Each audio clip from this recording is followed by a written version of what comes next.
tinenge takapakata tiri mukati mekufamba nacho chimoti charemera dzinza. Muri yeZimbabwe ndakabata ndakapakata nyaya ndinayo panapa. Yes. Ndine nyaya yekurafingora. Nyaya yekurafingora yandinayo panapa ndeyaSabhuku. Sabhuku ava vakafirwa nemurume nematambudziko akashayika. Mudzimai Sabhuku. Mudzimai ashayika ndo vakabata chimuti, ndo vari kutonga, ndo mukuru wevillage. Ndo pazvinosvikira ipapo. Inzwai Zimbabwe nyaya iripo. Vagari vemunzvimbo vari kuchema vachiti wavo kunyange vari Sabhuku sekitari ndokune imba imwe imba dare ravo ndiri memba kureva kuti village yese inenge yakatokwana ipapo pati Sabhuku ari umwe chete. Saka secret nezvise zvinoitika imomo zvinozikanwa navanhu vese. Kwandiri kutaura kurafingora uku ndekwachifi danda jena. Sabhuku ava murume wavo afa. Izvezvi kune ma-inputs anotumirwa aya nezvinotambirwa muvillage zvinosvikira kwaSabhuku. Murume wavo akafa kudaro ari kutambira. Pachibva pazoonekwa kuti pane mazita evanhu vakafa vari munzvimbo umu, sokutambira kunoita murume wavo, mazita evanhu ivavo ari kutambira. Ndiani ari kutambira on behalf evanhu vakashaya? Right, kune vamwe vanhu vari muvillage imomo vakafa. Asi mazita anenge ari kwaSabhuku. Ari kutora zvinhu zvavanhu vakafa ndiani? NdiSabhuku. Okay. Zvino zita rinotambira, asi ratambira kumba kwemunhu akafa.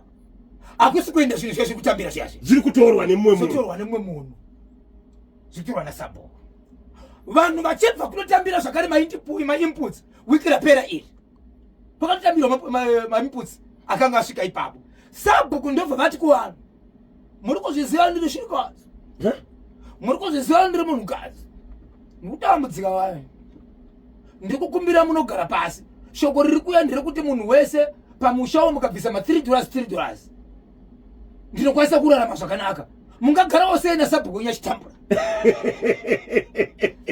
So shoko rakataurwa asi asati atumirwa vanhu. Asi nenyaya iri kuti vari kuziva kuti shoko riri kuita sei riri kuuya. Vari kuti seshoko riri kuuya wangu shoko iri tisvitsira iwo, but asati akuwapa mhosva vakaritaura, but asati atorerwa mari. Okay. Vanhu vati tigare tienda kumberi, ndizvo tinokwanisa kuchengeta Sabhuku kana titambudzika, kana sina zvaanowana. 1 2 panyaya yemanputsi, kana munhu anga achitambira musha urimo mubhuku raSabhuku, munhu achibva afa anofanira kuti aite sei? Anotambira here zvinhu? Ko kana sitacho richitambira zvinhu zviya zvinoenda kumba kwevanhu vakafirwa here kana kuti kumba kwaSabhuku? Kana kuti zvinotambira here kana kuti kwete? Ndiani wabweresa nkhani paNational FM? Vana vemunzvimbo. Sei vane here umbowo, vane here maV11 yokuti murume waSabhuku akashaya ari kutambira. Pane vanhu vakatisiya vane mazita achiri kutambira, asi zvinhu zvacho hazvisi kuenda kuhama dzavo. Zvakabva zvaboda mazita achitambira pavabva kutambira izvezvo. Ndokubva vabvunza kuti nenge haana kufa here, nenge haana kufa here. Zvikanzi sorry mazita arimo but anga asati abva mubhuku. Ko kana asati abva mubhuku muri kutozviziva imi kuti akafa but asati abvisa mubhuku, sei richitambira munhu mupenyu asingatambiri? So zita remunhu akashaya rakashedzwa. Bwera kuno utakure ma-inputs. Moisa pasaidi.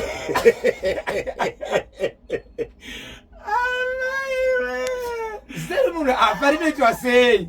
Kana akafazve munhu achisipo unofanira kutobviswa. Guva rinotambira here? Aritambire. Guva riri kutambira